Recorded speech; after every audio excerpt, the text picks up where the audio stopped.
think we should have enough MWC stuff, maybe. So we don't need that Android Q section, which I moved below. Okay, well, we'll see. We can talk about Q generally anyway, because Oh, yeah, and you have that stuff, which could or could not be a post. we're broadcasting right now, and you just told the whole world that I have that stuff. You have, I said stuff for a reason. I have stuff on Android Q. Who doesn't have stuff on Android Q?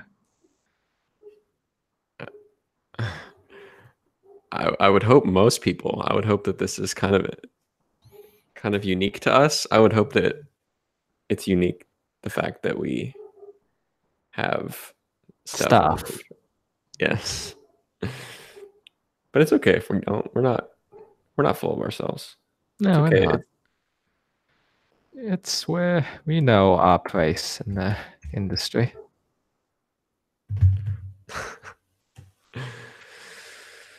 All right.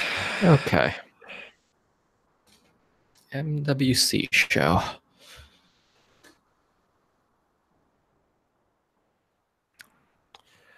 Okay, I'm recording. Start now.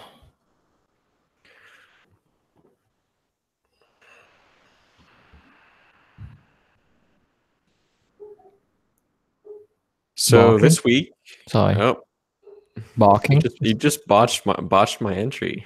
My bad. Oh, you hear barking in the background? Yeah. Consistently? Nothing I can do. It's not my No. dog. Okay, cool. Yeah, I need to figure out the sound situation in this room, because I've just realized that our podcast just does not sound as good as most people's podcasts. And it has mostly to do with the fact that we both live in pretty noisy places with not very sound insulated rooms. In my case, it's usually dogs, my dog, or otherwise, as is the case right now. Or in your case, the Traffic. fire station that you live right next to. Apparently. So, Yeah, we need to get like insulating foam and just put it on all the walls in our rooms. It's a window, though. How does that work? I don't know. We need someone to teach us. So this week it was Mobile World Congress, short and sweet, which meant that a lot of Android OEMs announced their devices. I guess the most prominent of them was the Huawei Mate X, which is a little like kind of the follow-up to what we saw last week from Samsung at Unpacked with the Galaxy Fold. And it's the Audi counterpart, I guess, to the any of the Galaxy Fold. What do you think about these names that have cropped up out of this? It's been when Google first announced that the Android foldables category, they didn't have a name ready for this, and I don't think anybody does yet, and I think they should. But in general, this is the better format, which I think most people agree. I guess the biggest complaint is the screen scratching, but I think people's phones are scratched up to there's all scratched up already, so it doesn't really matter that drastically. Maybe I'm forgetting how bad plastic screens of old are, so it could be a much worse issue. But I think going forward, once those hard science materials issues are solved, everybody's foldable should be an alty, as you put it. Yeah, our last podcast, for those that don't know, was this past Friday, and I feel like a lot has changed in terms of what we know about foldables and what we can even talk about, because the Galaxy Fold was announced, and we've seen little bits and pieces of the foldable category before the Galaxy Fold. I mean, I'm thinking like the ZTE Axon M, which it's like sort of foldable, but it obviously didn't have a bendable display. So we've seen this form factor in other ways, and you obviously go back to cell phones of old, so to speak, which were foldable themselves. Obviously, like the Axon M also didn't have bendable screens. So this bendable screen thing, the Android foldables category, where Google actually had to build a custom version of Android to basically, take advantage of this form factor. This is brand new to us. And even last Friday when we had our, I guess, MWC expectations and Samsung Unpacked review show, we didn't know anything because no one got to see the Galaxy Fold at Unpacked at all. Like not even behind like glass. So we didn't really know anything except for what Samsung showed on stage, which, as I mentioned last Friday, felt pretty staged, as things on stage are. And so, I mean, I feel like, though, now with having been able to see other publications actually go hands-on with the Mate X, specifically the Mate X, we still don't know anything about what the Galaxy Fold looks like or feels like, really. And it actually, man, we could talk forever about those terrible glass cases that the Galaxy Fold was in at MWC. Did you see these photos? They're like, it's like they intentionally put it behind like 10 layers of glass so that it's impossible to tell that there's a crease in the middle of the screen. Like they're that ashamed of the crease that they just had to build this special case to make it impossible to see. I don't know. Yeah, they're not. Samsung got a lot more sympathy for not showing it off, for not allowing people to do a hands-on.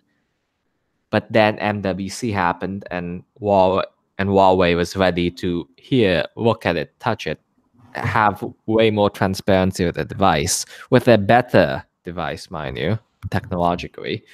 And what Samsung announced was impressive at the time.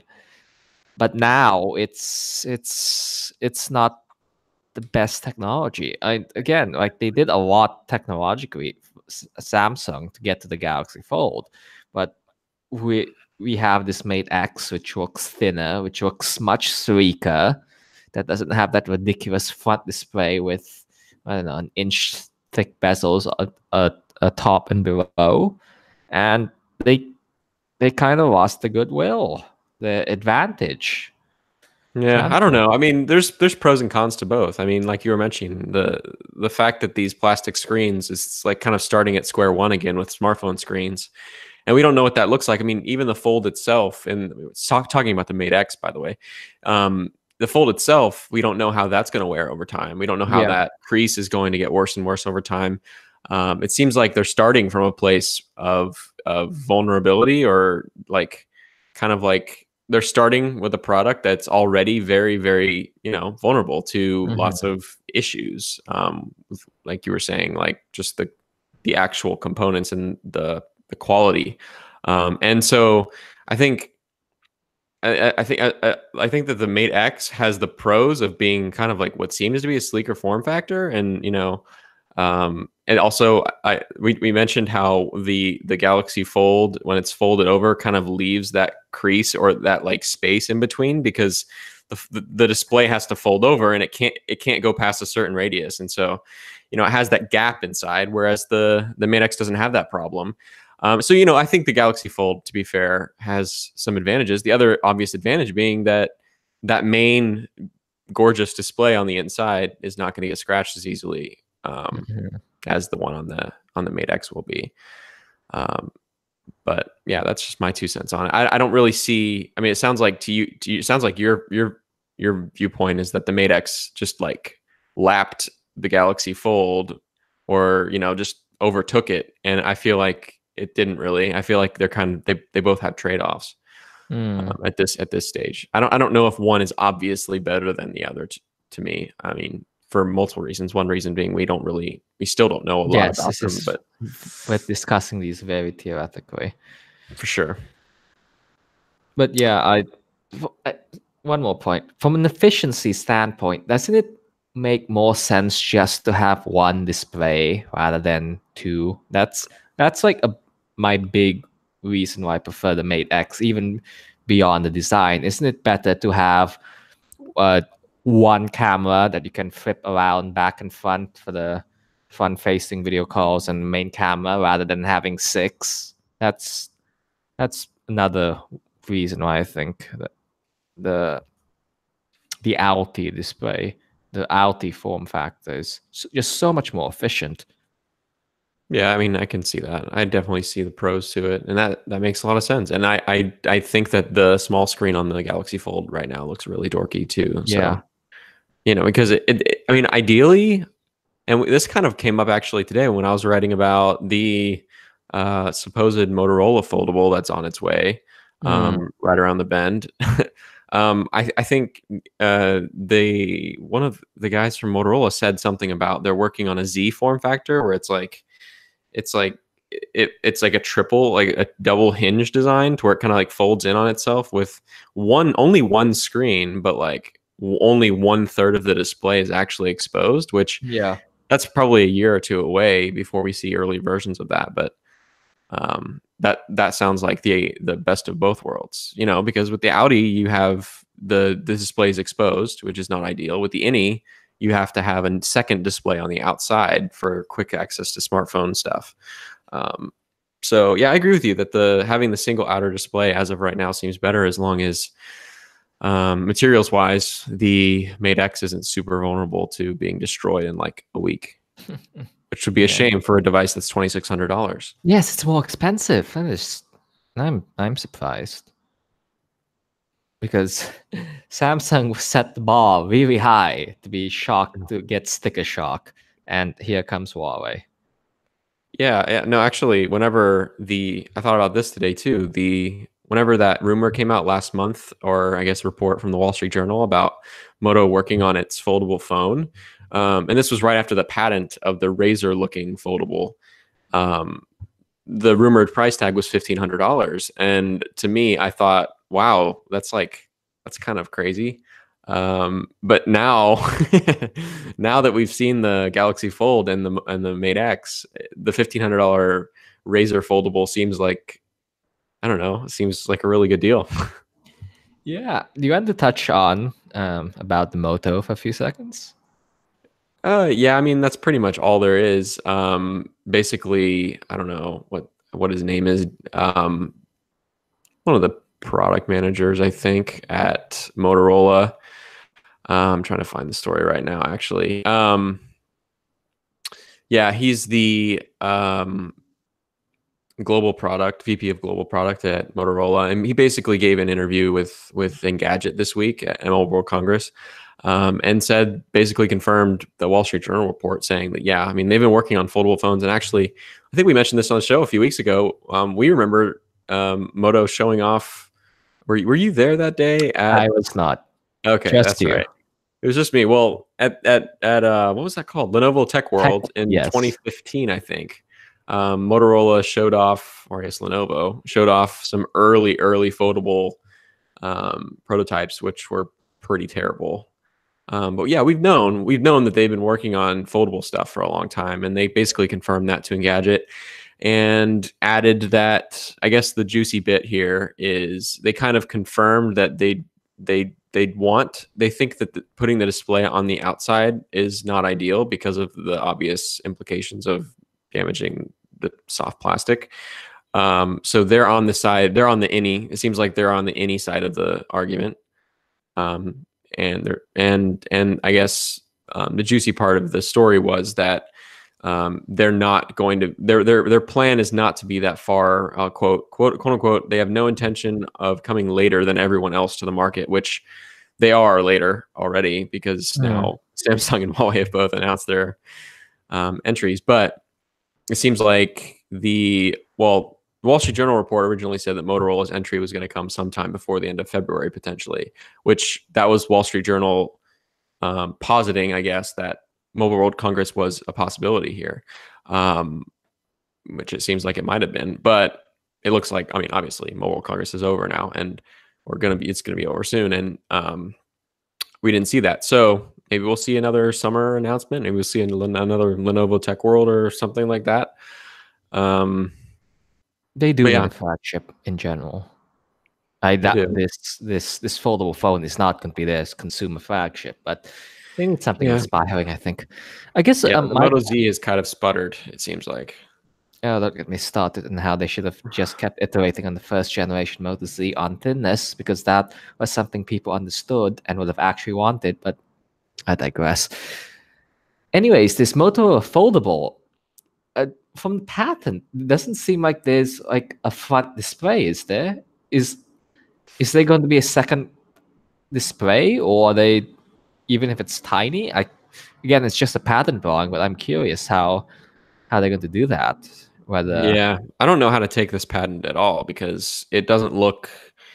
I don't know. It doesn't look super. I mean, the nice thing about the original Razor, right, was that it folded down seamlessly and it looked like a really sleek design. yeah, Based on the current technology, like the limitations of the current technology, it's not going to fold down and look super sleek like a Razor. So this patent, I don't know if what Motorola is working on is actually going to look like this patent, and it wouldn't be surprising if it doesn't because it's a patent. But it could look something like it. I don't know. They haven't said anything. They didn't say anything today that would suggest that what they're building really is this. But they did very clearly signal that they're going to do any. Which I think will, for this first generation of foldables, I think the innies are going to be the majority. I agree.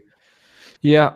So I guess moving off from foldables is, I would make the judgment call that Sony had the next most impressive announcement from MWC with the Xperia 1, which is their flagship, and the Xperia 10 and Xperia 10 Plus.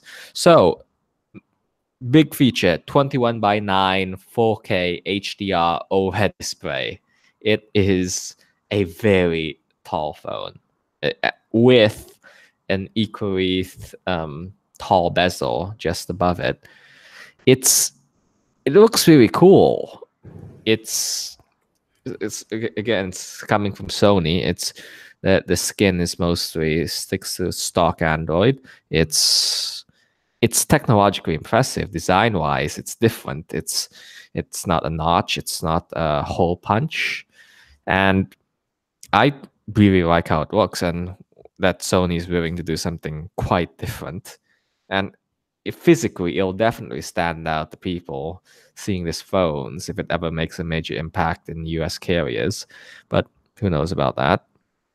And the second thing they announced is this Xperia 10 line, which is a mid-range. Again, 21:9 display. It's somewhat less powerful, less a Snapdragon, but for the most part, Sony has an idea of what could do well, and I'm happy that they're running with it. Yeah. No, I mean the Xperia 1 looks nice. I mean, like physically, it looks really attractive, and we know the software is going to be relatively, I hate using the word stock Android, but it's going to be, thoughtful.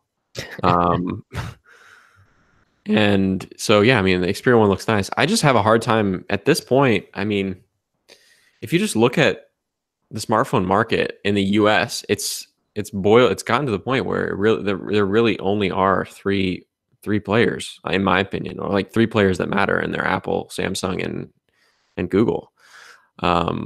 Obviously, Huawei is a really, I mean, the Chinese brands are a really big deal in Europe and in China, and elsewhere.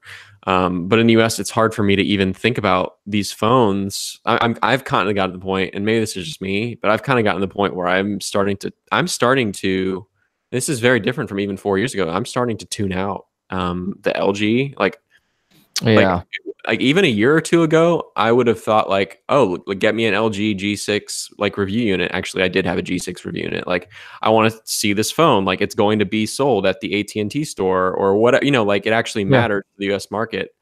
Even if it only, even at that time, was still LG's market share was still obviously a minority. But at this point, it feels like, and it may be just an illusion. It may be just because I'm so engrossed in the Google world now that I just have a hard time. And maybe it's because I'm focusing so much on first party Google now, and that first party Google exists because it hasn't existed until the last couple of years, really.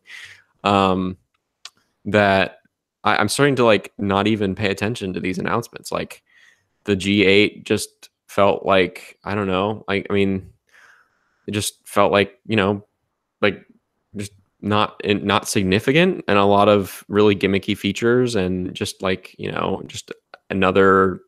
It's like LG was like doing wacky stuff for a little while, and then they went back to normal and just said we need to just focus on, the basics, the ABCD of smartphone, and then now they're going back to doing wacky stuff, and it's like it just feels like they're scraping around just for some kind of attention or something that matters. And so knowing that they're just struggling so much just makes it even that much harder for me to pay attention, I think.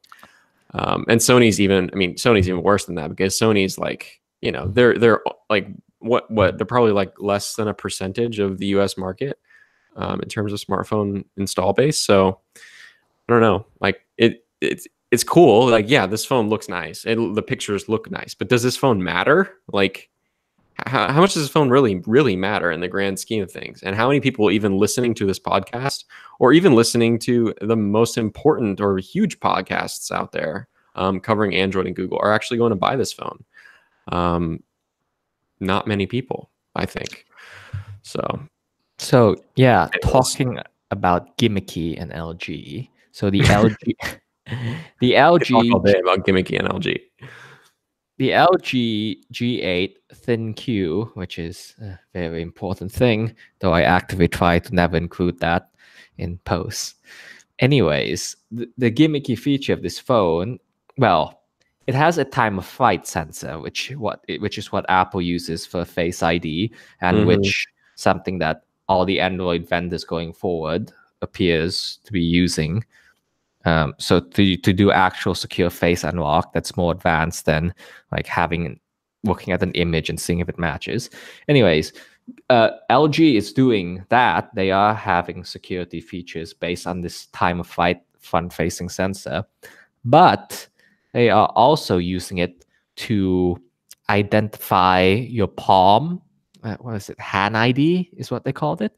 So they're just blasting IR dots and sensors onto your hand and recognizing the veins, your blood veins, and that as an identification method. But the slightly more ridiculous thing is using that sensor to do gestures, hand-free gestures to control your phone, change the volume to move to the next song, etc., etc. This is the definition of a gimmick. Like, this is the prototype of a smartphone gimmick. This will never, quote me on this will never be used by a real person. No. Full stop. I kind of like it. There are a lot of things, like, you can like it, sure. And it's cool. It's a cool tech demo. But I will go to my deathbed arguing that this will never, ever be used. After you open the phone, you check out this feature maybe once, and I mean, you have to be insane to use this on a daily basis as a normal interaction method with your phone. It's not obvious. Like, the LG can throw up a prompt at the beginning of setup telling you about this cool new feature, and the first time you use it, it might be a party trick. But at the end of the day, the buttons are right there. There's a volume up button, volume down button. Yep, it's a party trick. You will go to. That being said, it's kind of futuristic. Yeah, but there are some party tricks that 20% of people will actually learn to use. And they will use after they've practiced it a million times, and it just becomes part of their phone habit. And there are some party tricks that 50% of people, I mean, Siri in the early days was like, I don't know, 50% of people would actually find a way to actually use Siri, while the other half just literally never use Siri. So in the early days, Siri was a party trick. And this is the exception, though. This is like the party trick that you might not even show it at a party. It's almost not even worthy of being called a party trick, because I feel like it's so gimmicky that it will be immediately written off. Not like, oh, that's cool, that's a look at a potential technology future. No, this is a absolutely pointless feature that will go nowhere. This will not have a version 2. This will not be in the LG G9. I guarantee it. Nothing like this. There will be no vein hand sensor in the G9. Yeah. So that's basically it. They also announced the LG V50 ThinQ, which is their 5G phone, and they did this very wild dual screen thing, which I can't wrap my head around personally. Don't even get me started on that. Well, actually, let's not talk about the dual screen thing yet. Let's talk about the whole V50. The V line The is V now line going used to to be mean something. yeah, It yeah, used to but mean something. well, it apparently means something again, and apparently means that the V line is going to be 5G now, and the G line is going to be not 5G, which Oh, that makes no sense at all because the cellular network or like 5G as a standard is coming. It's going to replace 4G LTE within, a few years. So you can't have one model that is 5G and one flagship that is 5G and one flagship that's not 5G because it will be a defining feature of a flagship just to have the baseline of having the latest, yeah. Cellular technology. Like that will just be what flagships are. So you can't, I mean, unless they plan to make the G line not a flagship, which may be the plan. Maybe they're going to make the G line mid range and the V line will be the true premium now. And the mid range will just have LTE. I don't know. But it just doesn't make any sense to me, if at least based on their current lineup. But yeah, that's this screen accessory. What do you think about that? What do you think this has any merit at all? No, absolutely not. They just tried to get into the trend. Everybody else around them was announcing, so they had something. It looks like It looks like a hackathon project, honestly. Yeah, it looks like I mean, that's basically what the Moto Mods projects Yeah. kind of were. This feels like if LG did a Moto Mods competition. And they had their own motor mods, mind you. They did. They had real Moto Mods at one point for about 12 months or less. I wonder how quickly. That's something I think about. Like, how quickly after the launch of the G6 did they decide, no, we're not doing this again? Like, yeah, was it the G6 G5? or the G5? No, the G5. You're right. It's the G5. Okay. How long after the G5 did it? Like, was it like a month? Like 30 days after the launch of the G5? And they're like, we're not doing this again for the G6. Like, you have a fork in the road. It's like the G6 is either going to be modular or it's not. This is either going to be something that catches or it doesn't. And I always wonder, like, was it 6 months? I mean, it had to have been less than 6 months because you have to finish the G6, and the G6 had nothing at all. Like, it was completely abandoned. There was no modular features on the G6 at all. So it had to have been soon. It had to have been like, it's bizarre to think about that. Like, before the first G5 phones were probably shipping to consumers, they probably had already decided that they were abandoning the modular idea. Which is hilarious to me because with the G5 launch, they also announced like all these like third-party programs, like trying to get developers to build mods for it. And, it's like, yeah, it's just funny. They obviously were co-developing. There's probably some prototype internally of some G6 somewhere that actually has, that same modular system that the G5 had, but it just got buried. Yeah. Anyways, I digress. I think the dual screen thing with what are we on? I keep forgetting. G8, V50. Yes. Yeah. Is cool as a gadget. That's how I feel like a lot of things this year, man. Like everything's cool as gadgets, but do they matter? No. Right now they don't. None of them do. Foldable phones don't matter right now. I mean, it seems like I've gone from cautiously pessimistic to cautiously optimistic, I think, in the last week on foldables. Which is to say, I've gone from like, here's neutral. I've gone from like slightly below neutral to slightly above neutral. Like that's where that's how my attitude on foldables has changed. That's a plus. That's a optimistic plus. Yeah, Steven being optimistic. That's always a good thing, right? Yeah. But yeah, anyways, this week just feels like a bunch of just cool gadgets, which I see a lot of people praising. Are you pro cool gadgets that don't matter, or are you anti cool gadgets that don't matter? I'm absolutely pro. Like for my I'm of two minds. For my own personal amusement, sure, make everything and stick to the wall. But like I have this other thread in me. It's like, should you really be wasting that much money? You could do other stuff. You could invest in hard sciences and make cool R&D stuff that might pan out 10 years once everything is better. But so yeah, I'm of two minds. I Yeah, guess I mean, we could put all these companies in different categories. I mean, I don't think Google's going to do anything foldable for the next 24 months. It doesn't seem like that's going to be a likelihood to me. not to say that they don't have something in the labs, which Sure, everybody like. sure. They definitely have something in the labs, just as Apple definitely has something in the labs. But like, you know, there's two categories. There's, as you were saying, I forgot what the phrase was used last week, but the sucker, there's the category of like the tech companies who come out and do this, and it's like right now it's Samsung and Huawei, and it always is. It's always the bottom of the barrel Android OEMs that do the crazy stuff first because they're the ones that are struggling. And not to say that Samsung's the bottom of the barrel or Huawei's the bottom of the barrel, but I'm just saying, generally speaking, you know, we've seen the Motorola's do the Moto mods, and we've seen LG do the, you know, modular stuff. It's like the companies that are struggling the most are the companies that are the most anxious to get out with something that actually catches people's attention because they need 5G. Oh yeah, 5G is another perfect example. And you know, Apple may or may not do 5G this year. What's the latest rumor on that? I don't know. 2020.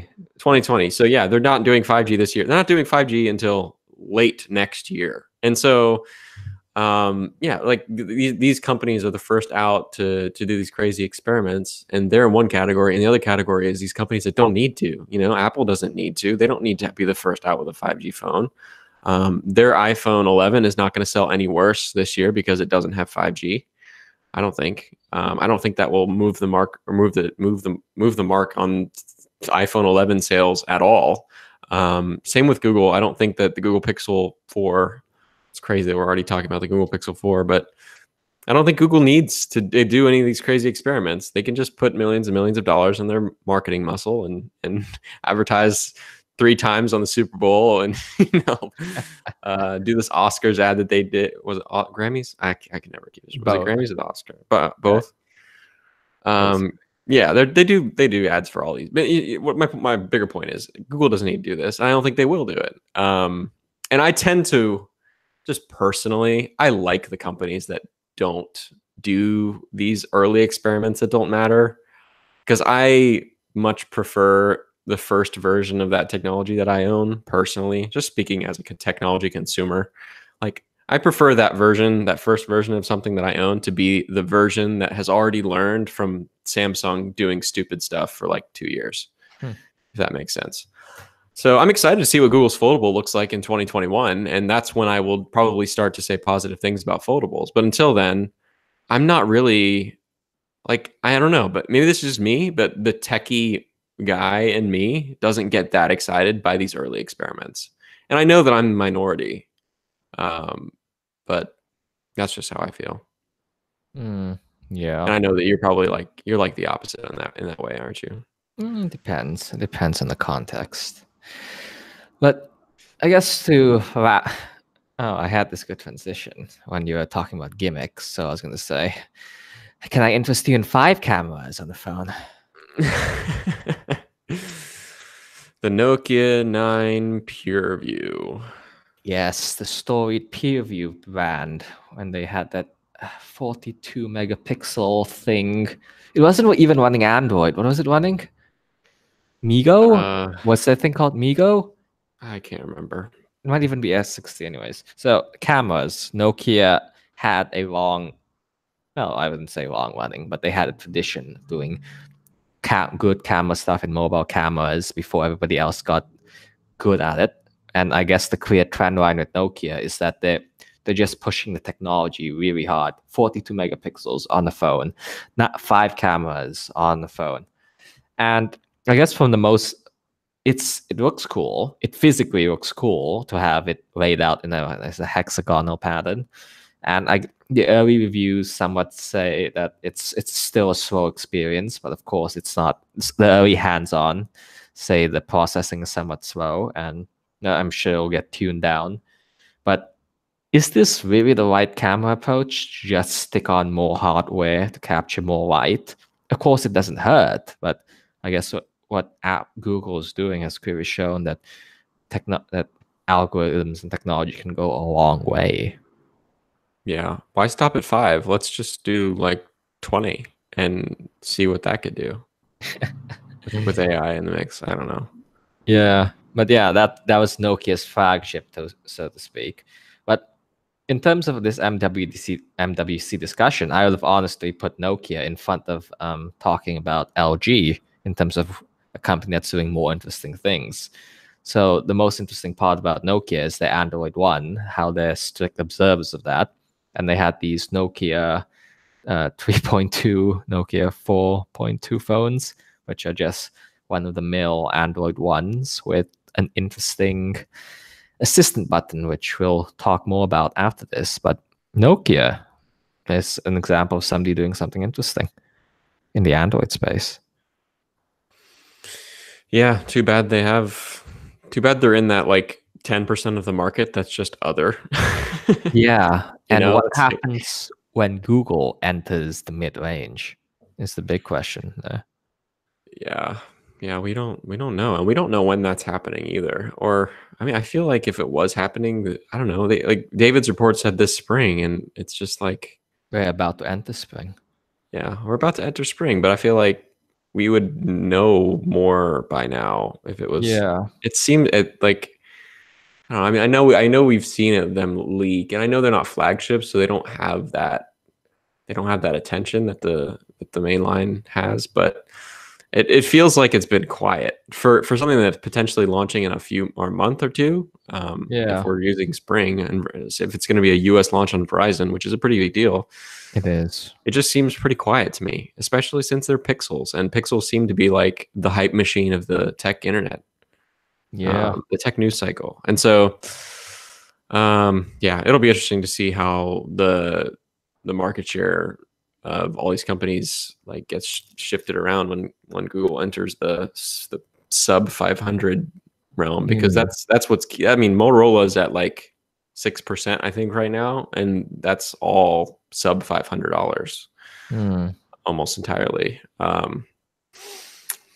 So anyways, I guess that's kind of a little bit of a good transition, because this week we did see the Pixel 3 Lite and the Pixel 3 XL Lite pass through the FCC. Yes. So yes, we saw 8 in total. We saw 8 FCC filings that came in throughout Monday. It was a bit of a rush in terms of how many, and they kept coming out like every hour or so. So that was a lot of filings to go through. We don't know too much about it. It just confirms the model number leak that we saw late last month. So that's a thing. It's running Android 9, which is like the one solid piece of information we got from these documents. It has the necessary bans for Verizon, looks like it. But yeah, it's just very vague FCC filings, at least 8 variants. Not all for the US, obviously. But yeah, it was very interesting to see them come in. And the most substantial thing from this is that we got from these FCC filings that it's coming soon. Oh yeah, for sure. Yeah, and I guess that actually kind of contradicts what I was just saying, was that it seems like it's been quiet, but at the same time, we're seeing this FCC filing come out, and that usually is a little bit of a signal for the timing of the release. And I think last year, the Pixel 3 and Pixel 3 XL were what, like 2 months before. So, that would align with the rumors. So, anyways, Google also had a little bit of a presence at Mobile World Congress, even though that presence was not in any way related to Pixel 3 Lite, which I guess is not surprising at all.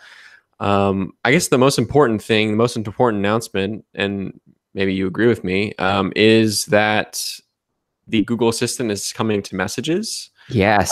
And it's very, very similar to what we already saw in Allo. So yeah. What do you think about that? So it's when Google first announced that RCS is the next major consumer push, they did hint that Assistant would be something that's coming to Messages. We really need to work out how to call it. It's no longer Android Messages. I've been going by Messages for Android, which is technically correct. But yeah, so when you're in a conversation with somebody, Google will suggest suggestions at the bottom of the screen, you can tap it. You can tap on one to open a Google Assistant panel that has all the information about a movie or a restaurant, and you can easily share it back into the conversation.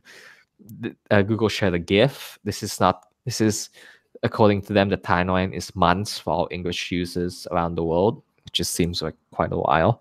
But yeah, it looks really cool. It looks like a snappy interaction. And technologically, the biggest advantage of this is Google's leveraging on-device machine learning. So when Google looks, the suggestions that Google provides on what you should search are completely done on device. And the only time Google knows what you're talking about is when you initiate that search for the Google Assistant card, for that knowledge graph card. So it's good on the privacy front. It looks very snappy. It sounds useful. And with Arrow's death imminent, it's good that they finally added this. Yeah, I guess with everything that Google does, there's always the privacy question, privacy implications. And to me, it reads like, do we know whether or not this is going to be something that you can turn off if you want to? Because otherwise it seems like Google is reading. You can turn off smart reply. So I'm sure that you'll be able to turn this off as well. The suggestion pills. Well, that would be good for many people who are suddenly concerned that Google will be reading every single one of their RCS chat messages. Yes. So anyways.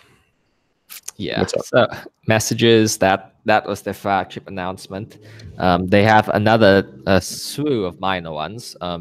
Google Assistant and Google Maps for Android and iOS is expanding beyond English in the coming weeks and months. So that's a good push. And then there's a lot of international expansion that Google is doing. They're adding 6 more languages to Google Home's bilingual mode, which allows you to talk in 2 languages and get replies that are contextually relevant. Google's expanding multiple actions to French and German, more Indian languages, the ability to check in, to have assistant check into your flight, which is announced at CES, is coming to some European and Australian airlines.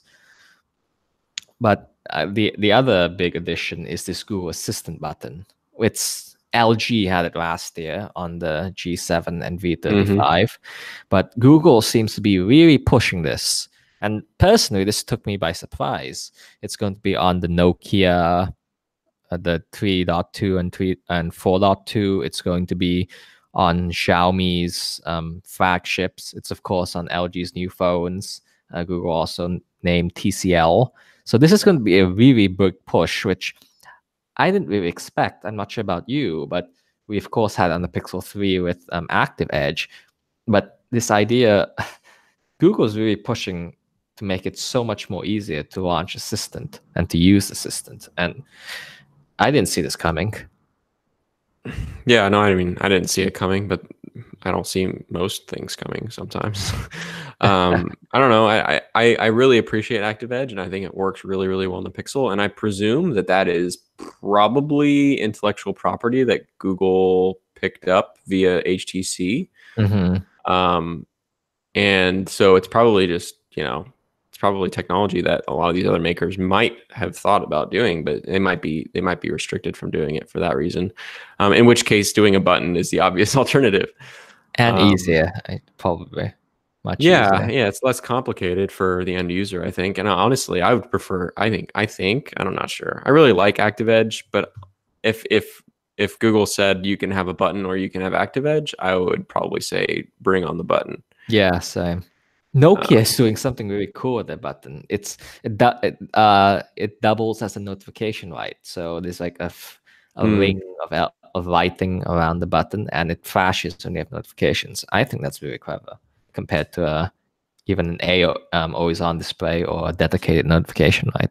So there is meaningful innovation. Yeah, I mean, I think the timing of this makes sense too, because I mean, yeah, like LG and Google tend to have this buddy-buddy relationship where LG does things like a little bit earlier than everyone.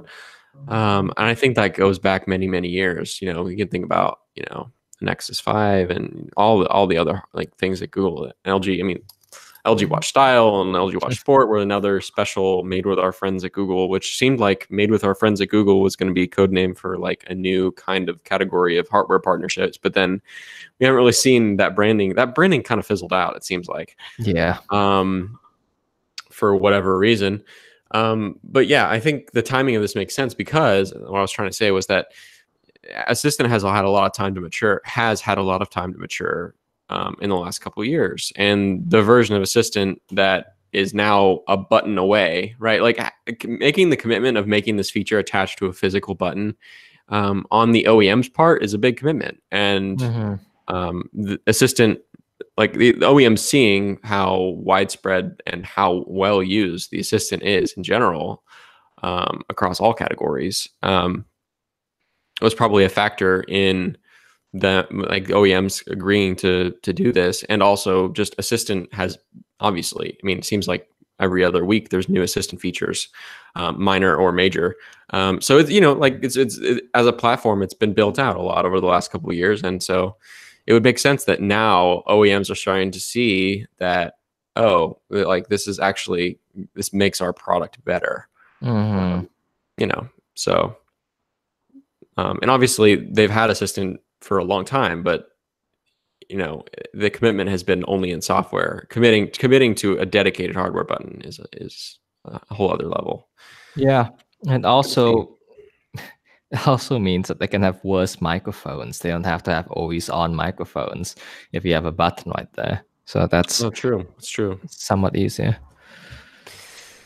So yeah, that's pretty much. I mean, there were a few other minor things from Google at Mobile World Congress. The Android One logo, interestingly, this is actually a little interesting tidbit that I had a little bit of a thought about. The Android One logo got redesigned, which it previously said Android One, and the one was underlined with Google's four colors. Yes. And now it is a all green. It's the pill. It's a pill kind of. It looks like the standard Android brand with one added to it, which is it's just interesting to me seeing the Google remove those four colors, because in the years since that original Android One logo was announced or debuted, those four colors have gone on to mean something completely new. Those four colors signify first-party Google services and products now. And I mean, it goes back to, I mean, think about like the pixel light strip on, you know, old Pixel devices, you know, like these four colors. I mean, obviously Google's logo has these four colors. So it goes back to literally like year 2 of Google. But, you know, lately these four colors have meant first party Google apps. They mean, you know, first party, it means, you know, everything Google. That's just Google. And Android, as we've seen, and I wrote about this last fall, is that Android brand is kind of, if not dying, it's being clearly siloed. It's being put in this separate category where it's like Google markets itself as Google using these very bright whites and these four colors used in different ways in logos and marketing and images and websites. And material theme is part of that too.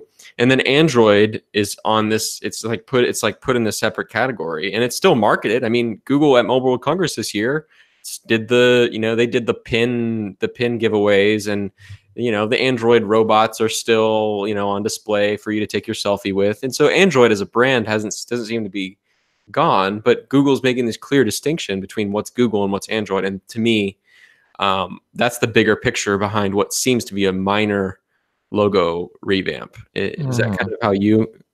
Yeah, I agree. It's Android One. It's still a thing. It's still a Google noted, 250% year-over-year growth with increased adoption from Nokia, LG, and I think Xiaomi partners. It is a thing. It is a profitable thing for them. And in the long run, it's better that Android have this better experience. But at the same time, it may not be the priority for Google as it once was. Yeah, I think at one point it was kind of Google saying, like, we want to get, like, it seems like the goal at one point was we want to get OEMs to build Google experience phones, right? Like that seems like what it was early, and it has morphed into we're getting OEMs to build Android phones that follow more rigorous requirements that make them a better experience. Yeah, and it's a subtle difference, right? Yeah, But the new logo represents that, I think. Those new requirements are an important difference, but at the same time, I think where Google sees it can make a meaningful difference is on the services, making sure everything has assistant, everything has these assistant buttons, everything works with Google Assistant. I think it also reflects how. Oh, darn! I lost my train of thought. So I also, if yeah, you're fine. I completely agree, and I think that what they're doing now is that if you really want that Google experience, they're now selling that as a complete package. And that Google experience is buying a Pixel, buying a Google Home, buying a Google Home Hub, buying a Google Pixel Book. Like Google sells an entire suite of pure, this is the Google experience phone. And it just seems like they're not interested anymore in delegating that to third parties, which is good for them. That pure Google experience, like in the early days of Android 1, Google wanted to enforce to express itself by dictating what Android feels like. But like the real message of that was we want Samsung to conform more to everybody else. I would speculate that the real big push of that was getting Samsung to be to tone down TouchWiz and do these crazy ideas and be more in line with everybody else. But at this point, going forward, I think Google realizes that the efforts are better spent enforcing a consistent assistant experience all across its devices. Yeah, sure. Yeah, I mean, we can think about the old Android Silver rumors. Things have changed. They have indeed changed a lot. Android Silver is gone, and it has been replaced by a wholehearted, full-fledged hardware and software ecosystem effort, which I don't know, I'm over the moon about. It's awesome. And I mean, as someone who now obviously owns Pixels and has all the Google ecosystem in my home, it's like it really is starting to feel like, and more with every Google Fall hardware event, more and more feels like an alternative to that complete Apple ecosystem experience that was at one point and still kind of is unchallenged. It's starting to feel like that, and it's really cool. Meanwhile, they're still continuing to support Android phones and all of their partners and makers, which we definitely saw this week, which is great. Anyways, I guess we can round out the show talking a little about what's coming down the line with Android. Android Q obviously is on the way. We actually saw in the Android open source project this week, actually, I think that we saw confirmed for the first time that Q is 10.0. Which is not surprising at all because Google has been on a 1.0 per year pattern for the last 5 years or so. Yeah. But Android Q is 10.0, and we've seen little tidbits, bits and pieces. It seems like XDA managed to get their hands on an early build. We've talked about this on the show in previous weeks. And so they've kind of shown off some early features. Last week, we got, I don't know, there's just been a few things that we've seen, that are little tidbits that have kind of cropped up over the last week or so. One of which being Google testing Android Q navigation gestures that replace that little triangle back button. Yeah. Like last year was kind of like a half and half. They were kind of like moving into the gesture nav, but they kind of left some of the ancient Google UX or Android UX functionality, and it seems like they might move away from that this year and go all in on gestures. We saw that via XDA, and then this week Kyle discovered that some Android Q APIs, which he originally discovered, I think, if I remember correctly, apologies if I'm wrong, but Android Q APIs that seemingly were built to bring RCS for like basically allow third-party apps to use RCS, has apparently been delayed. So that was something that we thought was like surefire evidence was coming with Android Q, but it looks like, according to some more commits that he spotted this past week, have been pushed back from Android Q. There's also digital well-being integration, which is coming to Android Q devices in Chrome. Yeah. Chrome browser, which we don't really. Functionality wise, it's pretty light right now. Yeah. Basically, lets you time out on websites, kind of like you can with apps. Yeah. Digital well-being. It was a really big push for the technology industry. And then lately we're getting these studies that show that screen time doesn't really affect behavior that much. So I think it's how we deal with modern technology is an important effort, but it might seem that the priority on that is getting lower going to the future. Yeah, I'm not sure. I think that the jury is still out on that one. Yeah. And I think that a lot of these features were, honestly, I think a lot of these features were probably prompted less by studies or clinical trials proving some detrimental effects and more by people just feeling it. Yeah.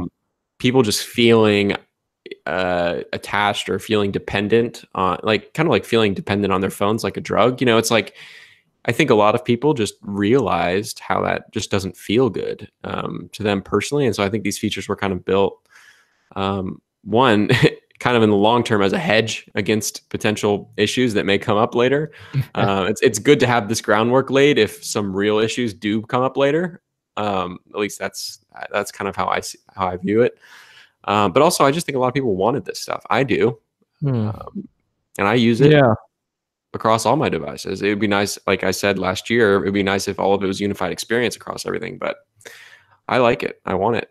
But yeah, that's all the Android Q stuff that we've seen the last couple of weeks. One little thing we can talk about, and I'm probably going to write a story about this maybe, and I'll just talk about one little tidbit of things that I know, just as I'll just give you a cookie for those that are listening to the podcast.